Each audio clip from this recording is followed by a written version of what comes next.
नमस्कार मित्रांनो, मी आशिष मांडवकर स्वागत करतो धुंदी कोकणचे आपल्याच पेजमध्ये। तर सकाळचे वाजले 6:30 आणि आम्ही निघाला वेंगुर्ल्यात। वेंगुर्ल्यामध्ये तसे बरेचसे बीच आहेत। वेंगुर्ल्यापासून 10 किलोमीटर अंतरावर पर्यटकांची फारशी गर्दी नसलेला एक अपरिचित बीच आहे, ज्याचं नाव आहे कोंडुरा बीच। माडाच्या वनातून एक उतरणीची वाट बीचकडे जाते। वाटेच्या दोन्ही बाजूला माडाची झाडे आहेत। किनाऱ्यावर माडांच्या गर्दीत हे जांभ्या दगडांचं श्री देवलिंगेश्वराचं मंदिर अगदी उठून दिसतं।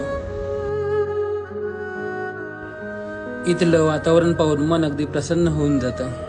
अतिशय स्वच्छ आणि सुंदर असा हा बीच आहे। वेंगुर्ल्यात केव्हा आला तर एकदा अवश्य भेट द्या। व्हिडिओ आवडल्यास लाईक करा, शेअर करा, कमेंट करा आणि फॉलो पण करा। चला तर भेटूया पुढच्या व्हिडिओमध्ये।